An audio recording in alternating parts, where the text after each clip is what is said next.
A huge manhunt ensued, but the killer was never found. Until now. Welcome to WatchMojo UK, and in this unranked list, we're looking at 10 of the oldest cold cases in the UK that have now been solved. Finally, after nearly 6 decades, a murder suspect emerges.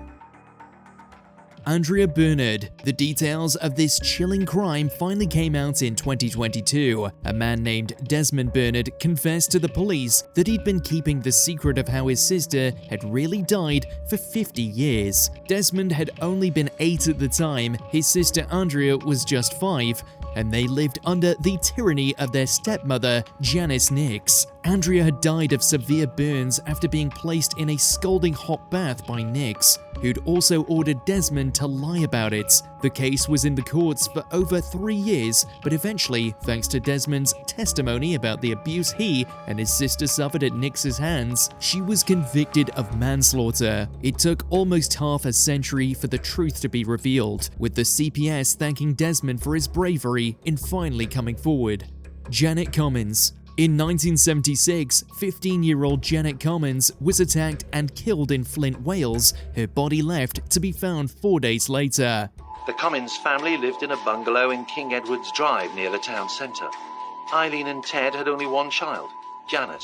Rapidly, police settled on a suspect, Noel Jones. Jones was an illiterate traveller but confessed to the crime, going to prison for 12 years. But over 40 years later, DNA evidence found Commins' true killer and exonerated Jones, who says that he was scapegoated and forced to confess by the police. With Stephen Hoff in the clear, another young man, Noel Jones, would soon come under the spotlight. Janet's real attacker was Stephen Huff, who was identified after another assault on a teenage girl in 2016. The DNA taken from that crime was matched to samples from Janet's death, and in 2017, Huff was sentenced to 12 years in prison for assault and manslaughter. This immense miscarriage of justice ruined Noel Jones's life, but also led to more attacks when Huff was left free for 4 decades.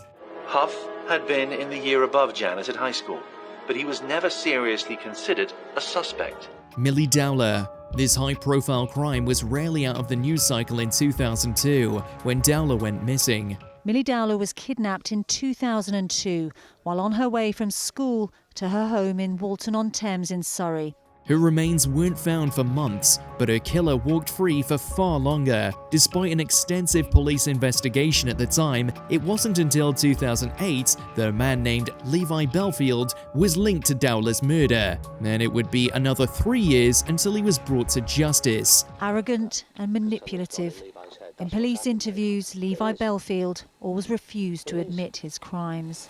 Belfield was in fact a serial killer who'd killed at least 3 people, including Dowler. He was also a career criminal whose violent nature was well known to the police and the people in his life. Despite all that, it took 6 years for him to be connected to Dowler. Chillingly, the fact he went uncaught for so long meant he hurt more people. One of his surviving victims, Kate Sheedy, gave evidence at his trial and helped secure his conviction. But following his confession to the murder of 13-year-old Millie Dowler, police have now confirmed they're reviewing a number of other cases.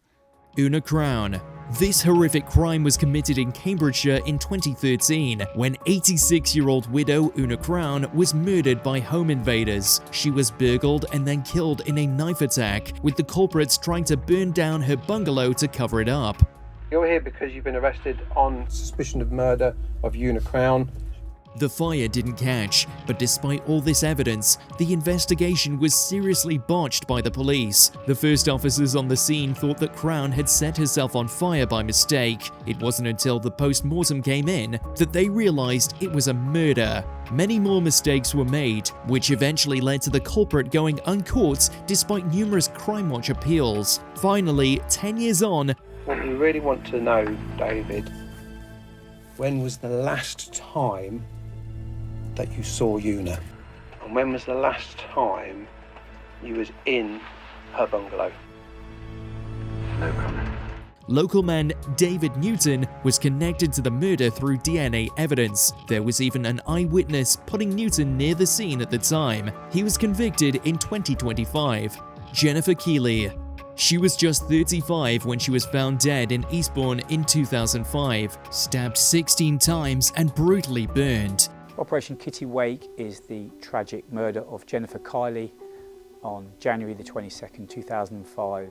Despite the scene being covered in the culprit's DNA, including on a used cigarette butt found nearby, police weren't able to find the people responsible. It took 20 years for local police to finally name their prime suspect, Keith Dalbergen, after conducting DNA analysis for years to try and find either the killer or somebody related to him. Unfortunately for the people wanting justice for Jennifer, Dalbergen had already died in 2014, 11 years before the police traced him. We're appealing to members of the public to try and help us solve this case. Jennifer was homeless at the time and sleeping rough, as was Dalbergen, putting him in the same area she was in when she died. Her surviving children want their mother's death to encourage compassion for homeless people and for her name to be remembered. Mary McLachlan.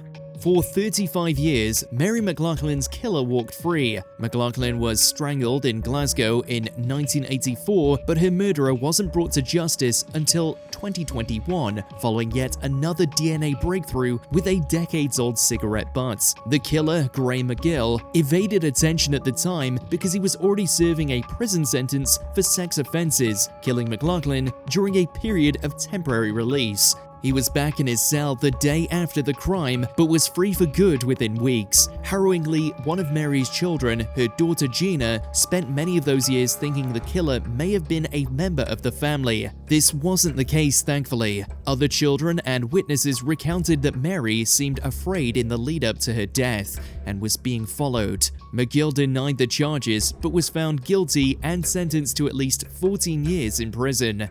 Anthony Litler. Also in 1984 was the murder of 45-year-old civil servant Anthony Litler in London, and it took even longer for these killers to be caught. Police at the time largely drew a blank since the attack seemed to be an unmotivated act of extreme violence, with Littler's killers unknown to him. Nearly 40 years later, and the case was reopened. Eventually, brothers Michael and Anthony Stewart were identified as suspects, after their younger brother Daniel, just 10 at the time, spoke to the police about how they admitted to being involved in the attack. It turned out that the motive was that the Stewarts thought Littler was gay, and the crime was a homophobic gay bashing. Other people had also told the police that the Stewarts had admitted to the crime, but still, it took until the 2020s for them to be convicted. Yolande Waddington. In 1966, 17-year-old nanny Yolande Waddington was murdered on her way back from a trip to the shop. The discovery of her body 2 days later sparked a massive manhunt. Officers took the then revolutionary step of blood testing every man in the village. She was found 2 days later, but her killer wasn't caught until 2012. Again, we're left shocked by the ineptitude of the contemporary police response. In 1967, 2 more young girls in the area were murdered. The killer was a man named David Burgess, who was sentenced to 27 years in prison. In prison for their murders, he told staff it was he who'd kill Yolande, but the Attorney General said police still didn't have a case against him. However, despite having arrested and convicted Burgess for 2 subsequent killings, Burgess wasn't connected to Waddington's murder for decades, and not until the case was reopened with the hope of acquiring DNA evidence. It's shocking that nobody thought at the time to look into Burgess after he'd been arrested for 2 other crimes, and nobody analyzed the blood sample the original investigation collected, but at least he wasn't walking around free for decades. But prosecutors say there was never any question of ignoring the fresh evidence against him. The Babes in the Wood murders. It has been a long wait for justice. 32 years since 2 heartbroken families buried the little girls so cruelly taken from them. Brighton was collectively traumatized by the murders of schoolgirls Nicola Fellows and Karen Hathaway in 1986. And yet again, a decades-long hunt for the murderer can be traced back to police incompetence. Shockingly, the perpetrator was a man named Russell Bishop, who was tried for the murders in 1987 but acquitted because the police didn't properly preserve key evidence. The double killing shocked the nation and became known as the Babes in the Wood murders.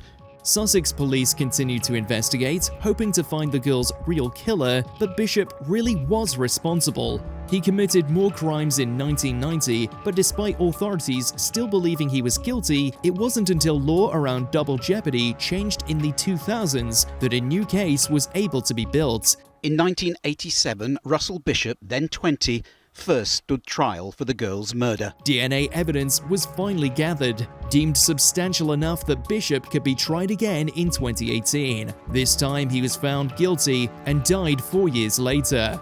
Louisa Dunne. In 1967, Louisa Dunne was attacked in her home in Bristol. The oldest solved cold case in British history was the 1967 murder of Louisa Dunne, 75 years old at the time of her death and living in Bristol. Twice widowed, Louisa was living alone, her body eventually discovered by her neighbour. The investigation hit a dead end almost immediately, the police drawing a blank on finding any possible suspects. These crime scene images from the time show a ground floor back window where the killer broke in. That was until 2024, when a 92-year-old man was arrested. Yet again, DNA evidence was responsible for his conviction after 57 years at large. The culprit was Ryland Headley, a career criminal who'd committed numerous burglaries and also assaulted at least 2 other elderly women. He was found guilty in 2025 and went to prison, where he's expected to remain until his death. Good morning, hello, I'm from the police. Mr. Headley? Yeah. Other cold cases from the area involving attacks on elderly women have been reopened, trying to link Headley to other murders. Let us know in the comments which list you think we should do next.